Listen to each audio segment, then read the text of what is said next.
আসসালামু আলাইকুম, কেমন আছেন সবাই? আশা করি যে যেখানে আছেন, আমাকে যেখান থেকে দেখছেন সবাই অনেক অনেক বেশি ভালো আছেন। তো আজকে আসলে আমি রাজনীতি নিয়ে কথা বলবো না ভেবেছিলাম আর কি, কিন্তু এখন দেখা যাচ্ছে একটু একটু কথা না বললে মানে খোঁচাচ্ছে মানে আমি জাস্ট কথা বলছি, আপনাদের সাথে শেয়ার করছি যে আমার চিন্তা ভাবনার সাথে আপনাদের চিন্তা ভাবনা এক হয় কিনা। সেটা হচ্ছে আপনারা দেখবেন যে এই কয়েকদিন ধরে একটা কথা মানে একটা বিভিন্ন জায়গায় দেখা যাচ্ছে একটা কথা শোনা যাচ্ছে। সেটা হচ্ছে যে মার্চের 23 তারিখ শেখ হাসিনা আমাদের প্রাক্তন প্রধানমন্ত্রী উনি দেশে ফিরবেন। তো আপা দেশে ফিরবেন ভালো কথা, কিন্তু কিভাবে সম্ভব? মানে এই কথাটা আমি আজকে আপনাদের সাথে জাস্ট একটু আলোচনা করব যে আসলে উনি যদি দেশে ফেরেন সেটা আসলে কিভাবে সম্ভব। মানে উনি কি, কারণ উনি তো দেশে আসলে অ্যারেস্ট হয়ে যাবেন, ওনার নামে 200-র উপরে মামলা আছে। তো সেক্ষেত্রে বাংলাদেশ সরকার বর্তমানে আমাদের যিনি আছেন ডক্টর মোহাম্মদ ইউনূস প্রধান উপদেষ্টা, তো যদি উনি আসেন, আমাদের প্রাক্তন প্রধানমন্ত্রী আমাদের শেখ হাসিনা আপা যদি আসেন, তবে তিনি অ্যারেস্ট হয়ে যাবেন, যেহেতু তার নামে অনেক মামলা আছে। তাহলে এই যে বলা হচ্ছে যে মার্চের 23 তারিখ আপা দেশে আসছেন, কিন্তু এটা কি করে সম্ভব? মানে কোন যুক্তিতে সম্ভব? আদৌ কি এটা সম্ভব? আর এটা অত্যন্ত আনন্দের বিষয় আমার জন্য তো অবশ্যই, কিন্তু এটা তো সম্ভব নয়, তাই না? তাহলে এই ধরনের কথাবার্তা ছড়িয়ে আসলে কি লাভ, তাই না? তবে হ্যাঁ, লাভ একটা আছে, যারা আওয়ামী লীগকে ভালোবাসে বা আওয়ামী লীগের ভক্ত যারা আছেন তাদের একটা মিথ্যে সান্ত্বনা পাওয়া। কিন্তু যখন মার্চ মাস এসে যাবে, যখন 23 তারিখ ওভার হয়ে যাবে, তখন কি হবে? তো যাই হোক, এটা কেন আমার কাছে মনে হচ্ছে এটা একেবারেই ইম্পসিবল। 23 তারিখ তো ভালো, এই বছরের মধ্যে যে উনি বাংলাদেশে ঢুকবেন, হ্যাঁ মানে একদম নিরাপদভাবে উনি বাংলাদেশে আসবেন বা বাংলাদেশে ঢুকবেন, এটাই আমার কাছে মনে হচ্ছে পসিবল না। কেন পসিবল না তার সপক্ষে আমি আপনাদের সাথে কিছু কথা শেয়ার করছি। আপনারা জানাবেন যে আমার কথা বা আমার চিন্তা ভাবনা সেটা সঠিক কিনা। উনি যদি আসতেন অবশ্যই খুশি হতাম, আমি তো হতাম, কারণ আপনারা ভালোবাসা আসলে অন্ধ হয়, আপনারা তো জানেন। আমি মানে মানুষ যখন কাউকে ভালোবাসে সেটা সে অন্ধের মতোই ভালোবাসে, দোষ গুণ ভালো মন্দ তার যাই থাকুক না কেন সব কিছু মিলিয়ে মিশিয়ে ভালোবাসে, ঠিক না? তো আসুন তাহলে আমি একটু আপনাদেরকে বোঝানোর চেষ্টা করছি বা আমার যুক্তিগুলো একটু পেশ করছি আপনাদের সামনে। তো এই জিনিসটা ব্যাখ্যা করতে গেলে আমার একটু পেছনে যেতে হবে। যখন আওয়ামী লীগ সরকার ক্ষমতায় ছিল, আপনারা দেখেছেন আওয়ামী লীগ সরকার কিন্তু জামাতকে ব্যান করতে চেয়েছে, জামাত শিবিরকে, এবং খুব তুচ্ছ তাচ্ছিল্য করেছে। কিন্তু দেখা গেল কি, যে এই জামাত শিবিরই আওয়ামী লীগকে ক্ষমতা থেকে নামিয়েছে এবং শেখ হাসিনাকে বাধ্য করেছে দেশ থেকে চলে যেতে। এখানে কিন্তু টোটাল ভূমিকাটা ছিল জামাত শিবিরের। কিন্তু এই জামাত শিবির যে কখনো এই ধরনের একটা কর্মকাণ্ড করতে পারে এটা কিন্তু আওয়ামী লীগ ধারণাই করেনি, তো বা ওইভাবে পাত্তাও দেয় না। আওয়ামী লীগের মূল প্রতিপক্ষ ছিল বিএনপি। তারা মুখে মুখে বলেছে হ্যাঁ জামাত শিবিরকে ব্যান করবে, এই করবে, সেই করবে, কিন্তু মূল প্রতিপক্ষ তারা যাদেরকে মনে করতো সেটা হচ্ছিল বিএনপির অনেকের নামে মামলা হয়েছে আওয়ামী লীগের আমলে এবং অনেকে জেল খেটেছেন অনেক বছর, হ্যাঁ, তো যারা এখন আবার বের হয়ে গেছে। কিন্তু জামাত শিবির যে এই ধরনের একটা কাজ করবে এটা আওয়ামী লীগ আগে থেকে ভাবতে পারেনি। যদি ভাবতে পারত যে তারা এতটা শক্তিশালী, তাহলে হয়তো আজকে আওয়ামী লীগের এই অবস্থা বা এই দিন এদেশের মানুষের দেখতে হতো না। তো বা আজকে এই যে ছাত্র জনতার এত বড় একটা আন্দোলন হলো, এতগুলো মানুষের প্রাণ গেল, এই ঘটনা ঘটতো না আজকে দেশে।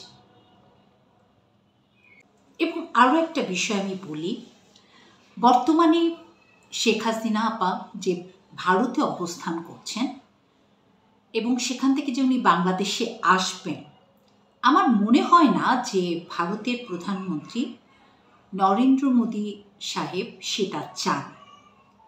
কেন চান না সেটার ব্যাখ্যাও আপনাদেরকে আমি দিব। এটা টোটালি আমার ব্যক্তিগত ধারণা।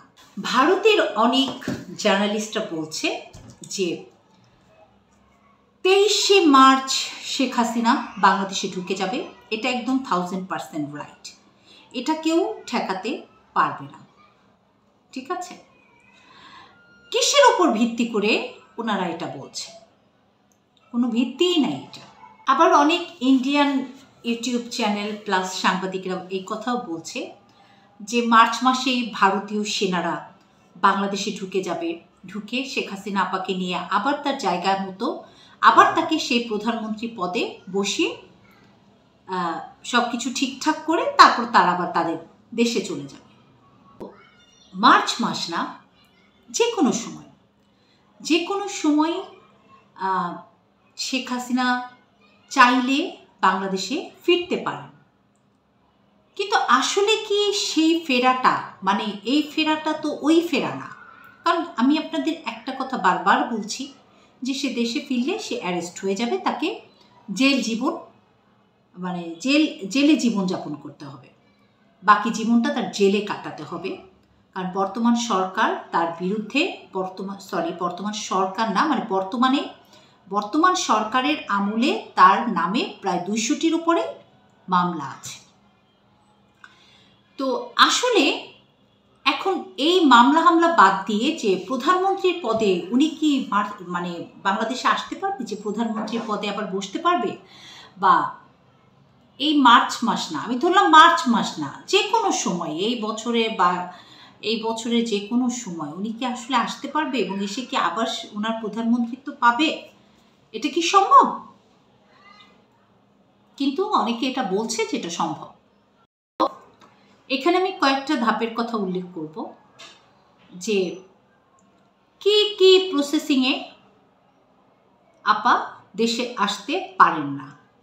সেটা হচ্ছে, এক, যেহেতু বাংলাদেশের সেনাবাহিনী তাকে ভারতে পাঠিয়েছেন, সেহেতু বাংলাদেশের সেনাবাহিনী ভারতে যাবেন, তাকে রিসিভ করবেন এবং তাকে নিয়ে বাংলাদেশে চলে আসবেন। কিন্তু বাংলাদেশে চলে আসার পরে সেনাবাহিনী কি করবেন? তাকে কি প্রধানমন্ত্রীর আসনে আবার বসাবেন? কি করবেন বাংলাদেশের সেনাবাহিনী? না, সেনাবাহিনী এমনটা করবেন না। সেনাবাহিনী ওনাকে কারাগারে পাঠাবেন।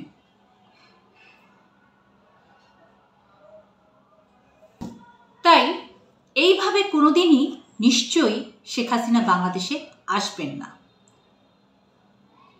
স্বেচ্ছায় উনি কারাবরণ করবেন না। ওনাকে যদি সম্মানের সাথে ওনার জায়গা ফেরত দেওয়া হয় তবেই তিনি আসবেন। আর এক্ষেত্রে ভারতকেও বাংলাদেশের আর্মিদের হাতে শেখ হাসিনাকে তুলে দিতে হবে। কিন্তু শেখ হাসিনা ভারতে যাওয়ার পরে তার সাথে যে অ্যাটিটিউড পুরো ভারতবর্ষ দেখিয়েছে, যে সম্মান তাকে দিয়েছে, আমার মনে হয় না যে ভারতের প্রধানমন্ত্রী নরেন্দ্র মোদী শেখ হাসিনাকে বাংলাদেশ সেনাবাহিনীর হাতে তুলে দেবে। দ্বিতীয় আরেকটা ধাপ আমরা চিন্তা করতে পারি, সেটা হচ্ছে যে শেখ হাসিনা আপা তার নিজের ইচ্ছায় বাংলাদেশে ফিরবেন। তার ইচ্ছা, তার মন চাচ্ছে উনি বাংলাদেশে ফিরবেন, উনি বাংলাদেশে ফিরতে পারেন। উনি বিমানবন্দরে বিমানের মাধ্যমে বাংলাদেশ থেকে বিমান পাঠানো হলো, অথবা ভারতীয় বিমানে করে উনি বাংলাদেশে আসলেন এবং বাংলাদেশে লাখ লাখ হাজার হাজার নেতাকর্মী তাকে রিসিভ করল। কিন্তু এই পরিস্থিতিতে এত লক্ষ লক্ষ নেতাকর্মী ওনাকে রিসিভ করবে, এটা নিশ্চয়ই বাংলাদেশের বর্তমান সরকার মেনে নেবে না। হয়তো দেখবেন রেলপথ, নৌপথ, এই পথ সেই পথ সব বন্ধ করে দিয়েছে, হরতাল দিয়ে দিয়েছে, অথবা আসলে কি আওয়ামী লীগের নেতাকর্মী, মানে যে পরিমাণ নেতাকর্মী আওয়ামী লীগের নেতাকর্মীদের অ্যারেস্ট করা হয়েছে, তারা এখন জেল জীবনযাপন করছে, জেলে রয়েছে, যারা বড় বড় নেতা আছেন, তো এবং ছোট পর্যায়ের নেতারাও, ম্যাক্সিমাম নেতাই আওয়ামী লীগের নেতাকর্মী যারা আছেন তারা জেলে জীবনযাপন করছেন। তো তাদের নামে অনেক অনেক মামলা দেওয়া হয়েছে এবং তারা জেলে আছেন। তো এখন কি কেউ এই রিস্ক নেবে যে সাহস করে, হ্যাঁ, লক্ষ লক্ষ মানুষ যে আপনার বিমানবন্দরে তাকে রিসিভ করবে এবং তাকে সেখানে ঢাল হিসেবে, মানে তাকে রক্ষা করবে, তাকে কোনো অবস্থাতেই কারাগারে যেতে দেবে না, তাকে সম্পূর্ণ রকমের সুরক্ষার ব্যবস্থা করবে, আমার মনে হয় না যে এরকম কিছু একটা হবে বা এরকম কিছু একটা করবে। আর আপনার সরকারও নিশ্চয়ই সেটা বসে বসে দেখবে না। বাংলাদেশের বর্তমান যে সরকার আছেন, আমাদের ডক্টর মোহাম্মদ ইউনূস স্যার, উনিও নিশ্চয়ই এই দৃশ্য বসে বসে দেখবেন না। উনি নিশ্চয়ই প্রোটেকশনের ব্যবস্থা করবেন। যদি ধরেন শেখ হাসিনা কবে আসবেন সেটা উনি একটা ডেট দেবেন এবং সেই ডেটের আগের থেকে নেতাকর্মীরা সবাই ঢাকায় হাজির হতে থাকবে। কিন্তু এই সুযোগ বর্তমান সরকার দেবেন বলে আমার মনে হয় না। আর যেহেতু লিডাররাই মাঠে নাই, লিডাররাই সবাই জেলে বাস করছেন, সেখানে আমার মনে হয় না যে ওই রকম নেতাকর্মী গ্যাদার করতে পারবে যে শেখ হাসিনাকে প্রোটেকশন দেওয়ার জন্য বিমানবন্দরে আনার জন্য ওই রকম লোকজন। হয়তো সাধারণ মানুষ আসবে যারা তাকে ভালোবাসে, নিঃস্বার্থভাবে ভালোবাসে, সাধারণ মানুষ আসবে, কিন্তু নেতৃস্থানীয় কাউকে হয়তো ওই রকম লোকজন হয়তো পাওয়া যাবে না যে ওনাকে প্রোটেকশন দেওয়ার জন্য। তাহলে প্রোটেকশন না পেলে উনি এই 16 বছর ধরে বাংলাদেশে ছিলেন, বাংলাদেশের উন্নতি করেছেন বা বাংলাদেশে প্রধানমন্ত্রী হিসেবে ছিলেন, উনি নিশ্চয়ই এরকম একটা ভুল করবেন না। তো এখানে আরেকটা পথ হতে পারে, আরেকটা কথাবার্তা খুব চাউর হচ্ছে যে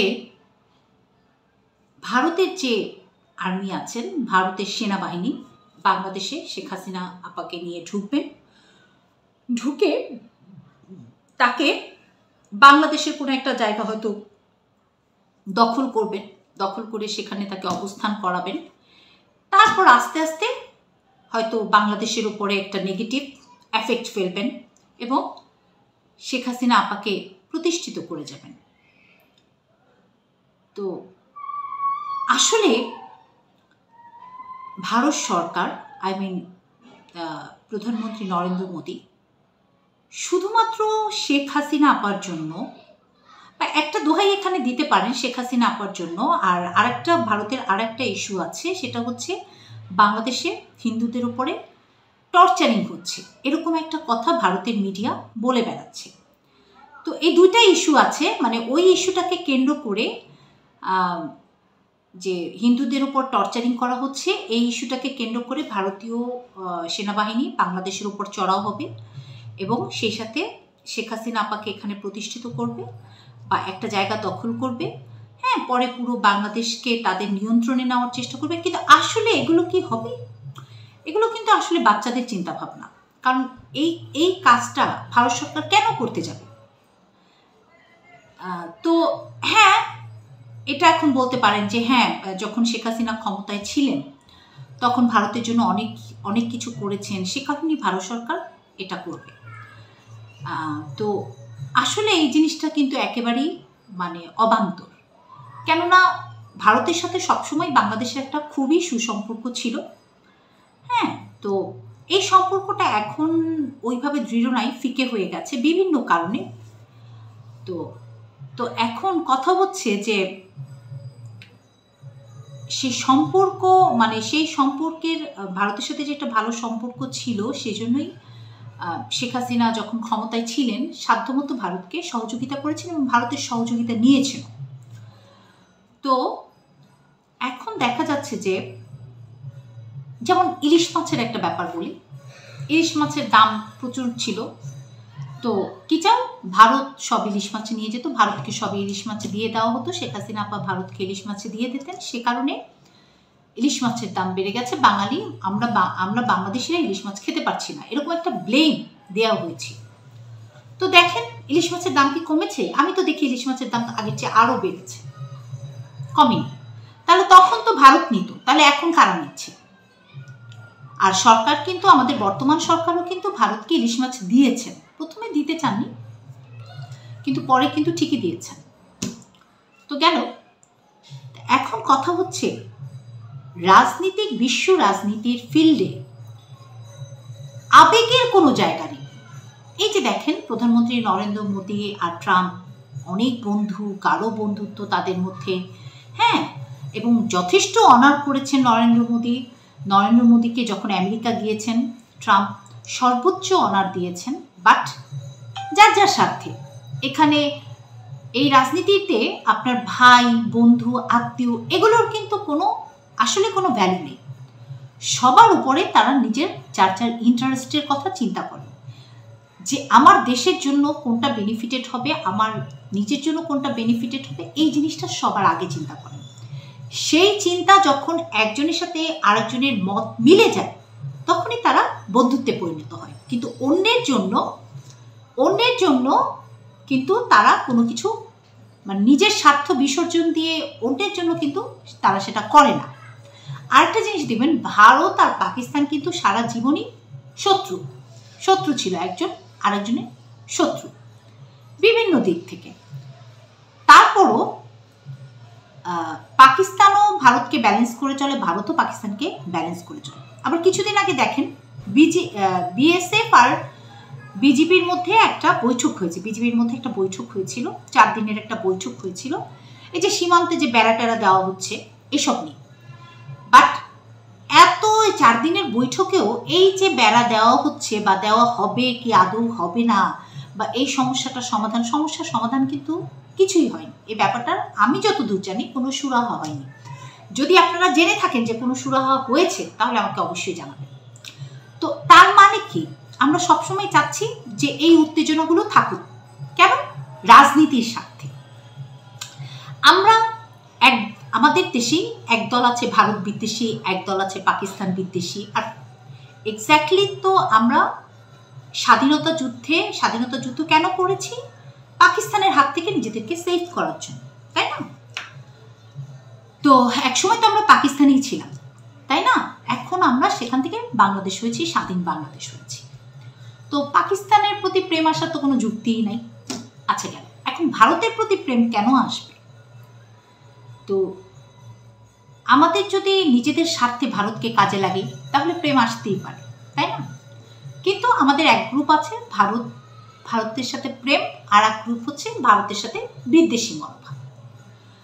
তো এই যে একটা ভারত বিদ্বেষী মনোভাব বা একটা চিন্তা চেতনা, এইটা দিয়ে আমরা কিন্তু সাধারণ মানুষ যারা আছি তাদের চোখে পট্টি পরিয়ে রাখছি। কেন? দেখেন জিনিসপত্রের দাম বাড়ছে, তারপর আপনার দাঁড়ান জিনিসপত্রের দাম বাড়ছে, মানে তারপর আবার মানে সব কিছুরই কিন্তু কমছে না, মানে কমের দিকে নাই, ঠিক আছে? সব কিছু কিন্তু বাড়তির দিকে। তো চালের দাম বাড়ছে, তেলের দাম বাড়ছে, দুধের দাম বাড়ছে। হ্যাঁ, আমি বেসিক্যালি ডিপ্লোমা দুধ খাই, তো আমি দেখি 1 সপ্তাহ আগে যে দাম ছিল আবার 1 সপ্তাহ পরে সেটা 10 টাকা বেড়ে যায়।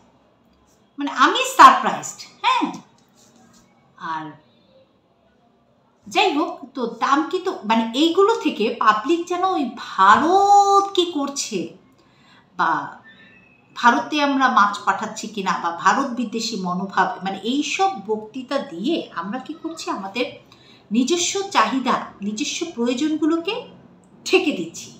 যেন আমরা আমাদের প্রতিদিন নিত্য প্রয়োজনীয় যে জিনিসগুলো আছে বা যেগুলো আমাদের প্রতিদিনের প্রয়োজন, এগুলো নিয়ে যেন আমরা কোনো দাবি দেওয়া না উঠাতে পারি। তো যাই হোক, আমি জানি না কেন বাট আমরা কি পারি না, আমরা কি চেষ্টা করলে পারি না যে না আমরা সবার সাথে সুসম্পর্ক রেখে চলবো? যাই হোক, আমরা হয়তো সেটা চাচ্ছি না। আরেকটা জিনিস দেখেন, এই যে নতুন একটা দল হয়েছে, সেটাও আমি একটু বলি। নতুন যে একটা সংগঠন হয়েছে, একটা দল হয়েছে, সেই দলটা কিন্তু জাতীয় পার্টি এবং আওয়ামী লীগ এই দুই দলকে বাদে বাংলাদেশের সব দলকে দাওয়াত দিয়েছে। তার মানে কি? তার মানে তারা কোনো অবস্থাতেই আওয়ামী লীগকে কোনো অবস্থাতেই তারা নির্বাচন করতে দেবে না। এটা আপনি দেখে নিন। আজকে আমি আপনাকে বলে দিচ্ছি, যেমন ডক্টর মোহাম্মদ ইউনূস স্যার বলেছেন যে জুন জুলাইয়ের দিকে উনি নির্বাচন করবেন 2026-এ। আমি এরকমটাই শুনেছি। যদি এটা সঠিক না হয় আপনারা আমাকে কমেন্ট করে জানাবেন। তো আমি যেটা শুনেছি, তা ওই সময় যদি নির্বাচন হয়, তো সেই নির্বাচনে আমার মনে হয় না যে আওয়ামী লীগ কোনো অবস্থাতেই অংশগ্রহণ করতে পারবে বা আওয়ামী লীগকে অংশগ্রহণ করতে দেওয়া হবে। এর আগে যে লাস্ট দুবার নির্বাচন হলো, তখন কিন্তু, এখন আপনারা হয়তো বলতে পারেন যে আওয়ামী লীগ ছাড়া কোনো অবস্থাতেই নির্বাচন হবে না, নির্বাচন করতে দেওয়া হবে না, কিন্তু কিভাবে, হাউ ইজ ইট পসিবল? কারণ আওয়ামী লীগের তো যারা বড় বড় মানে লিডারশিপটা কে নিবে, আওয়ামী লীগের দায়িত্বটা কে নিবে? কারণ যারা বড় বড় নেতা আছেন সবাই তো অলরেডি জেলে, আর যারা ছোট আছেন তারা হয়তো ওই রকম নিজেরা চাচ্ছেন না, গা বাঁচিয়ে চলতে চাচ্ছেন, বা তারা হয়তো চাচ্ছেন না এই ঝামেলার মধ্যে জড়াইতে। তারা হয়তো কেউ কেউ নতুন দলেও ঢুকতে পারেন, আমি জানি না। কারণ নাহলে এই দলে, নতুন দলে মানুষের মন চেঞ্জ হতেই পারে, অস্বাভাবিক কিছু না। অনেকে দেখবেন যে একসময় আওয়ামী লীগ করেছে, এখন বিএনপি করছে, অনেক একসময় বিএনপি করেছে, এখন আওয়ামী লীগ করছে। এটা হতেই পারে, চেঞ্জ হতেই পারে। মানুষের ঘরের বই কতবার চেঞ্জ হয়ে যায়, স্বামী মানুষ একটা জায়গায় 2-3টা বিয়ে করে, একটাকে ছেড়ে আরেকটা, আরেকটা ছেড়ে আরেকটা, তাই না? আর এখানে তো রাজনীতি, তাই না? এটা হতেই পারে, মন চেঞ্জ হতে পারে। আমি আজকে আওয়ামী লীগকে ভালোবাসছি, কাল হয়তো বিএনপিকে ভালোবাসবো বা নতুন কোনো দলকে ভালোবাসবো, এটা হতেই পারে। ভালোবাসা চিরস্থায়ী না, তবে ভালোবাসা অন্ধ। মানুষ যখন কাউকে ভালোবাসে, এটা অন্ধের মতোই ভালোবাসে, তখন তার দোষ গুণ সব কিছু মিলিয়ে তাকে ভালোবাসে। তো আসল কথায় আসি, সেটা হচ্ছে যে কথাগুলো আমি বললাম আর কি, যে এই যে সোশ্যাল মিডিয়ায় যে কথাটা হচ্ছে, 23 তারিখ শেখ হাসিনা আপা আসবেন। আসলে হয়তো পৃথিবীর সবার চেয়ে আমি বেশি খুশি হতাম। হয়তো আপনারা সেটা আমার কথাটা বিশ্বাস করবেন না, আমি অনেক খুশি হতাম। কিন্তু উনি আসলে এটার মানে উনি যদি ওনার সম্মান নিয়ে ওনার জায়গায় উনি বসতে পারেন, ঠিক আছে, ওকে। বাট এটা আসলে কোনোভাবেই সম্ভব না। বিশেষ করে এই নির্বাচনে তো আওয়ামী লীগ আমার মনে হয় না অংশগ্রহণ করতে দেবে, এবং এই নির্বাচনে তো সম্ভবই না। পরে আস্তে আস্তে আওয়ামী লীগ দল গুছিয়ে হয়তো নেক্সট নির্বাচনে অংশগ্রহণ করতে পারবে। তবে হ্যাঁ, আওয়ামী লীগ যদি নির্বাচনে অংশগ্রহণ করতে পারে, তবে শেখ হাসিনা আপার আসার একটা মানে পসিবিলিটি আছে। অন্তত সংসদে তো তাকে নিয়ে বলতে পারবে, কথা বলতে পারবে, হ্যাঁ, মানে পসিবিলিটি আছে। বাট সে যদি না আসতে পারে, মানে আওয়ামী লীগ যদি নির্বাচনই না করতে পারে, সেক্ষেত্রে তো একেবারেই পসিবিলিটি নাই। তো আমার সব কিছু দেখে এটা মনে হচ্ছে যে মানুষ এই ধরনের কথাবার্তা কেন বলে আসলে, তাই না? যে দেশটা আসলে ভালোবাসার দিক থেকে বলে না স্বপ্ন দেখে বলে, আমি জানি না। এই হচ্ছে কথা। আর কি বলবো আসলে, আর তো এরকম কিছু বলার মতো। আমি তো বলেছি যে আমি এখন রাজনীতি নিয়ে কথা বলতে চাই না, হ্যাঁ। কারণ দেখা যায় যে আমাদের যে বর্তমান যে সরকার আছেন, ডক্টর মোহাম্মদ ইউনূস স্যার, হ্যাঁ, তো তিনি আসলে মানে প্রথমে তো তারা সিদ্ধান্ত নিয়েছিলেন যে আওয়ামী লীগকে নির্বাচনই করতে দেবে না, বাট এখন সিদ্ধান্ত চেঞ্জ হয়েছে, আওয়ামী লীগ নির্বাচন করতে পারবে।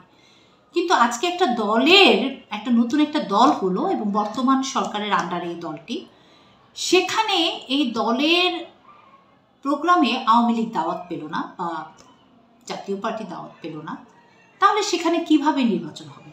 আর এক সময় কিন্তু আওয়ামী লীগও আপনারা দেখেছেন বিএনপিকে বলেছে নির্বাচন করতে, বিএনপি রাজি হয়নি। আওয়ামী লীগ কিন্তু বিএনপি ছাড়াই নির্বাচন করেছে, ঠিক আছে। তখন বিরোধী দলে মনে হয় জাতীয় পার্টি ছিল, আমার যতটা মনে হয়। তো যাই হোক, তো এখনও তো বিভিন্ন দল আছে, কেউ বিরোধী দল, সরকারি দল দুটোই তৈরি হবে।